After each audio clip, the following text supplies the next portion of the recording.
Let's go. Let's go.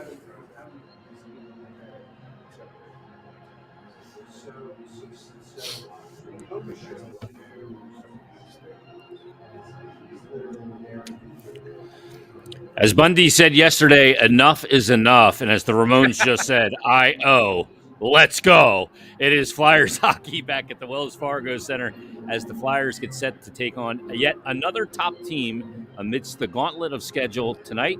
It's the Flyers versus the Florida Panthers as the Flyers, Bry, look for the season sweep. You believe that? I mean, it seems stands to reason. They're the one. I think they might be the only team this year to beat Florida on their home ice twice. I'm not sure. I think Carolina did as well. Carolina did it. Okay. Yeah, I mean, it's not a very long list, and so it stands to reason they'd be able to handle them here on home ice today. But this game, this sport is anything but reasonable. So they're still going to obviously have to work pretty hard. It's going to be one of those kind of grinded out games for both of these teams as they both played yesterday, and they both have their backup goaltenders in tonight. So it's really just about trying to limit the mistakes and again hate to do it at home, but a boring game of hockey here to get a couple of points. All back-to-backs are not created equal because the Flyers played at 1 o'clock yesterday. They got a 3-2 win over the Boston Bruins in regulation and what was a very average-paced NHL game from a real-time standpoint. The opposition, Florida, was at Madison Square Garden last night with an 8 o'clock start time, which is actually about 8:20 when you consider it was on national television. Yep. And the fact that they played an extra frame and went to the shootout and lost to the Rangers. They didn't get into their hotel last night until about 2 a.m., I'm told, Bry. So turnaround time is big advantage Flyers. Yeah, it absolutely is, and obviously they didn't skate this morning, but just the fact that even if this was like a 7 or even an 8 o'clock game, when you get in that late and you just kind of drag it out of bed the next day, it can be a bit of a challenge. The Flyers had one of those games. I can't remember exactly where we were, but one of those late 8 o'clock starts that you're right. It turns into an 8:20 puck drop when all the pregame stuff is done, and once you're all done, you're already an hour later than you feel like you should be for a normal game, and then you got the travel involved as well. And any way you slice it, even though it's just New York down to Philly, it's still a 2-hour train ride. So that's longer than some flights the Flyers have back from places like Carolina or Pittsburgh or whatever. So it's definitely going to be a bit of a test for this Florida team, but probably something that they're ready for. February 6th, the Flyers went into Florida 1-2-1. March 7th, they went into Florida 1-2-1. Sam Ersson got both of those wins. It'll be Felix Sandstrom tonight.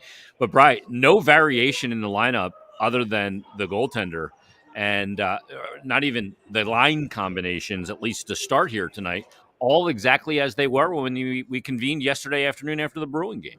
Yeah, and I cannot recall if the lines changed at all during the game yesterday, but whatever the coaches saw yesterday, they liked it, and I think you'd have to say you probably did against that Bruins team. It was Sean Couturier's first game back, and he was definitely chomping at the bit to make something happen, and it was kind of rubbing off on the rest of the team. So we're going to put the exact same group out there, see what they can't figure out.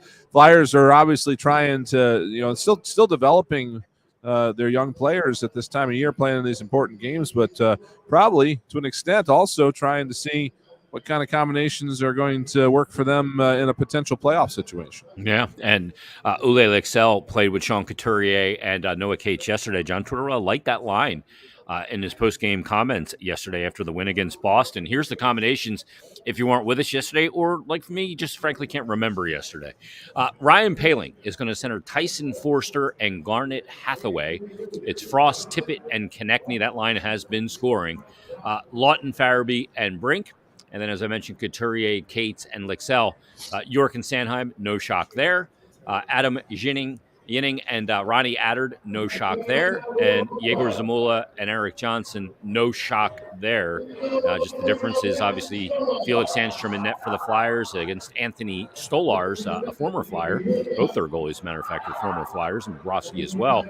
But Brian, you look at this situation, I thought there was a chance they could go back to Sam Ersson in this game.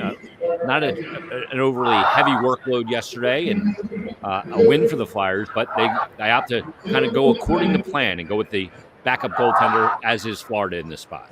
Yeah, I got to be honest. I would love to ask Torts maybe this week in Hockey and Hounds, not to plant a seed, but did you consider coming back with Ersson today? It was certainly an opportunity, but again, you don't want to overexert him. You don't want to run him in the ground. You definitely need some solid goaltending here over these final 10 games to make sure they cement that spot. So good on them to give Felix Sandstrom a shot today. Yeah, I know Torts will be looking for his team to play like they played in the first two periods from a structural standpoint, and then in that third period from a push standpoint. Last two games, they've been really good in third periods as well.